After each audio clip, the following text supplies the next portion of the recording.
If you know anything about Kang the Conqueror, you know that the character has already appeared in the MCU. We just haven't seen him. He's been all over the place, we're just waiting to see him brought to live action. And one of the biggest theories we have going on right now that relates to Loki is that Kang the Conqueror could be controlling the TVA from somewhere in time.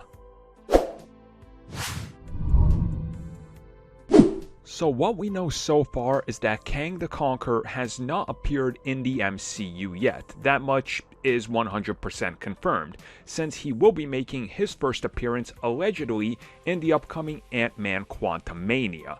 Now of course, what I said at the beginning is true. Kang has technically been in the MCU this entire time because Kang is a character that exists in multiverses and throughout time and space, trying to reshape history to fit him. So once I said that, you probably start to see how some people are coming up with theories that he might already be in the Loki series, except he's not in front of us just quite yet.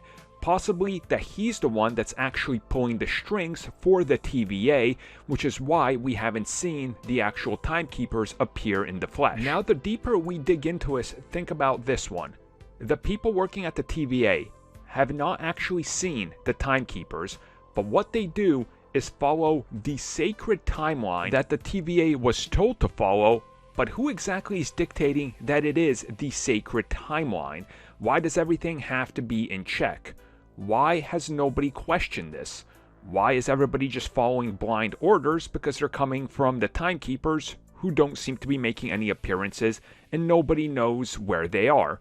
Well, again, if you look at this theory, it says that Kang is already pulling the strings, that he has dictated the terms of what the secret timeline is because he is trying to exist in the other multiverses through the use of the quantum realm, quite possibly, and control all of them before he sets his focus and eyes on the sacred timeline, which would be the last one left in his ultimate conquest. On top of this, he's realized that during the course of the sacred timeline, Iron Man will be dead by then, Captain America is retired, the rest of the Avengers are disassembled, and various other things have fallen into place, like Doctor Strange being lost in the multiverse, which allows him for his ultimate conquest through time and space. And again, this does start to make sense. And if Kang is going to have lasting ramifications on the MCU, him dictating the final timeline, trying to put it into a sort of predetermined nature so he can ultimately show up and have easy conquest over it, seems like the ultimate Kang thing to do. So honestly, I can see this as sort of being a thing, because to me, it would make sense that the TVA by the end of the first season, we learned, is gone. They were never there. The TVA falls apart because they realize everything they've been doing for however long has been a predictated lie to them by a villain. Suddenly, the TVA goes, you know what? We did this, we lived this lie long enough, we don't care anymore. The TVA is destroyed, now the multiverse starts fracturing.